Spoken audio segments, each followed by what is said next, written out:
नमस्ते बच्चों। आज मैं आपको हिंदी पाठ्य पुस्तक का तीसरा अध्याय संघमित्रा शीर्षक लघु नाट्य पढ़ा रही हूँ। तो आइए जानते हैं इसके बारे में।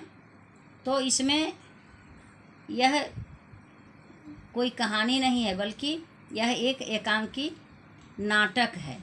तो यह एकांकी सम्राट अशोक द्वारा कलिंग पर किए युद्ध से संबंधित है। इसमें सम्राट अशोक के पुत्र और पुत्री तथा कलिंग के राजकुमार की मनोदशा का वर्णन है।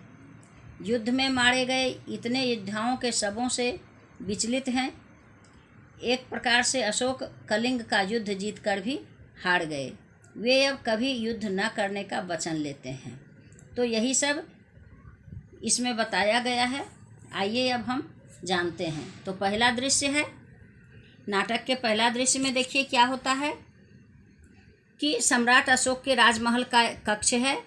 उसमें सम्राट के पुत्र महेंद्र और पुत्री मित्रा, जो बाद में संघमित्रा के नाम से प्रसिद्ध हुई, आपस में बात कर रहे हैं। तो पहले संघमित्रा कहती है महेंद्र से बात करते हुए, हाँ तो फिर क्या हुआ भैया। पूछती है कि इसके बाद क्या हुआ। तो महेंद्र बताता है, महीने पर महीने बीतते गए, हमारा घेरा मजबूत होता गया, कसता गया। हमने ऐसी स्थिति ला दी कि उनकी राजधानी के अंदर न एक छटाक अन्न पहुंच पाए, न एक चुल्लू पानी। ये युद्ध के समय की बात कर रहे हैं कि हमारा घेरा इतना मजबूत हो गया कि हम ऐसे चुस्त व्यवस्था किए कि उनके शिविर तक पानी और अन्न नहीं पहुंच पाया, यानी उनके सैनिक जो हैं सो भूखे प्यासे मर जाएं। ऐसी व्यवस्था हमने कर दिया। अब संघमित्रा कहती है, ओह वे बेचारे, भैया फिर क्या हुआ। इसके मन में एक उत्सुकता होती है और पूछती है कि फिर उसके बाद क्या हुआ। महेंद्र कहता है, उनकी राजधानी में पहले कोलाहल था, फिर सन्नाटा छाने लगा, मृत्यु का सन्नाटा। क्या कहता है कि पहले तो वहाँ कोलाहल था, यानी हलचल था युद्ध करने का, लेकिन उसके बाद क्या हुआ कि जब सब मरने लगे तो मृत्यु का सन्नाटा छा गया, सूनापन आ गया। जब मृत्यु सामने होती है, आदमी भीषणतम संकल्प पर उतारू हो जाता है मित्रे। महेंद्र कहता है कि जब सामने मृत्यु होती है तो लोग क्या करते हैं, भीषणतम संकल्प पर उतारू हो जाते हैं, यानी कोई भी संकल्प लेने के लिए वे उतारू हो जाते हैं ताकि हमारी प्राण की रक्षा हो सके। ऐसा वो अपनी बहन से बोलते हैं। फिर संघमित्रा पूछती है, उन्होंने भी भीषणतम संकल्प किया। क्या संकल्प किया भैया।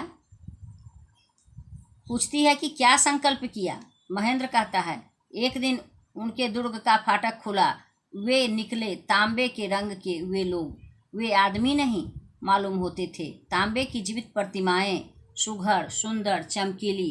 कहते हैं कि जब उनके दुर्ग का फाटक खुला तो उधर से कैसे लोग निकले, तो तांबे के रंग के, जो कि लग रहे थे जैसे कोई जीता जागता प्रतिमा हो। वे सुंदर थे, सुघड़ थे। संघमित्रा, कलिंग के लोग सचमुच बड़े सुंदर होते हैं भैया। संघमित्रा कहते हैं कि हाँ हाँ, वहाँ के लोग सुंदर होते ही हैं। महेंद्र, सुंदर भी और बहादुर भी। वे तांबे की प्रतिमाएं गुस्से से लाल अंगारे सी दहकती मालूम पड़ती थी। सबके हाथ में हथियार, सबके मुंह में जयनाद। कलिंग की वाहिनी हम पर इस तरह टूटी जैसे भूखे शेर शिकार पर टूटते हैं। महेंद्र कहता है कि कलिंग के लोग जो होते हैं वे बहादुर भी होते हैं और सुंदर भी होते हैं, उनमें लड़ने का भी जोश होता है। इसलिए सबों के मुंह से जयनाद निकल रहा था, यानी विजय की घोषणा वे लोग कर रहे थे। कलिंग की वाहिनी जो थी वह इन सबों पर इस तरह से टूटी जैसे लग रहा था कोई भूखा शेर शिकार पर टूटता है। संघमित्रा कहती है, भूखे शेर शिकार पर, ओहो, भय की मुद्रा में, यानी भयभीत हो जाती है। फिर महेंद्र कहता है, हाँ हाँ, वे ऐसे टूटे जैसे भूखे शेर शिकार पर। दिन भर घमासान लड़ाई होती रही मित्रों, ऐसी लड़ाई जिसमें एक पक्ष ने तय कर लिया हो कि वे या तो मरेंगे नहीं या मारकर मरेंगे, क्योंकि कलिंग वाले समझ गए थे कि वे जीत नहीं सकते और पराजय की अपेक्षा उन्होंने मरण का वरण किया था। अब महेंद्र समझाता है अपनी बहन संघमित्रा को कि दिन भर लड़ाई हुई, उसके बाद ऐसी लड़ाई हुई जिसमें कि एक पक्ष ने तय कर लिया, यानी कलिंग वाले जो थे वो तय कर लिए कि या तो मारेंगे या मरेंगे। वे समझ गए थे कि अब हम जीत नहीं पाएंगे, इसलिए उन्होंने क्या किया कि मरण का वरण किया। वरण का मतलब होता है चुनना।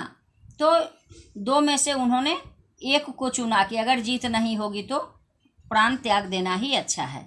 संघमित्रा, तब तो सचमुच बड़ी घमासान लड़ाई हुई होगी भैया।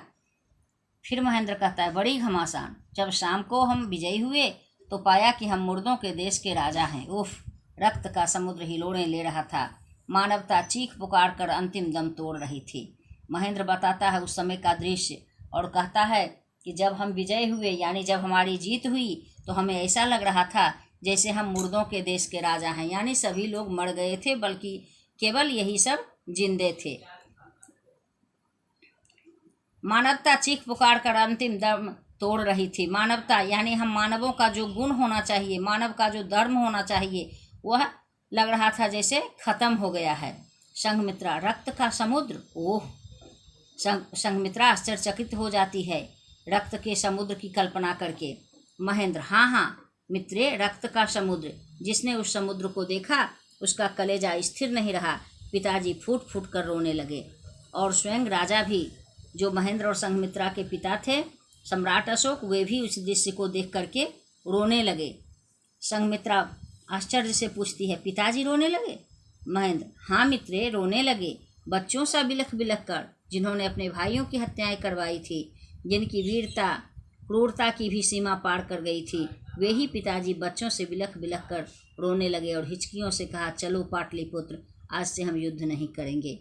यानी ऐसा जो भीषण नरसंहार अशोक देखा तो उसके मन में दया उभर आई और वह बच्चों की तरह बिलख बिलख करके रोने लगा। संघमित्रा कहती है, हाँ सुना है, और आप लोग चले आए? महेंद्र, नहीं, उस समय संध्या हो चली थी। पिताजी ग्लानि में युद्ध भूमि से लौट रहे थे।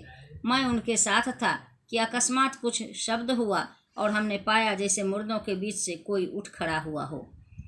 कहते हैं कि संध्या हो रही थी, पिताजी अभी ग्लानि के बस में आकर के युद्ध भूमि से लौट ही रहे थे कि अचानक कुछ सुनाई पड़ा और इसे लगा कि मुर्दा के बीच से कोई उठ करके खड़ा हो गया है। संघमित्रा, मुर्दों के बीच कोई खड़ा हुआ हो? आप लोग डर गए होंगे भैया? पूछती है संघमित्रा कि जब मुर्दा के बीच से कोई खड़ा हो गया तो आपको तो डर लग गई होगी।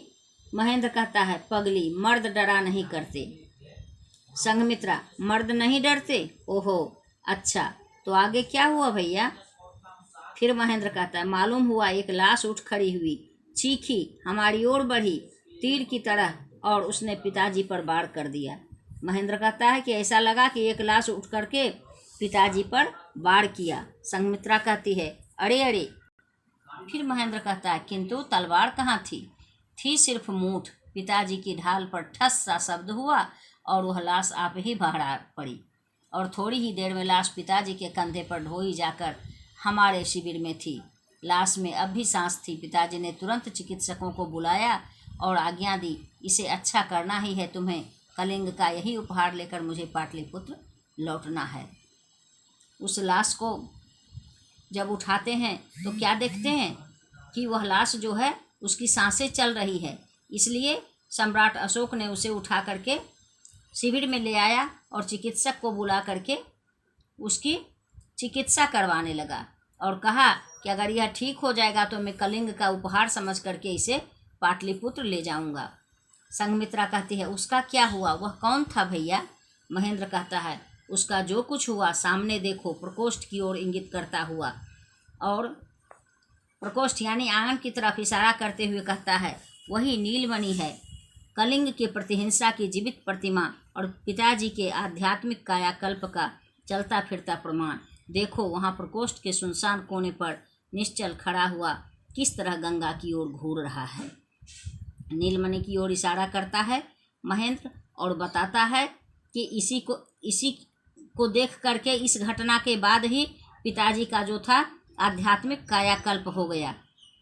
उसके बाद है शेष भाग इसका दूसरा दृश्य, जो कि कल पढ़ाऊंगी।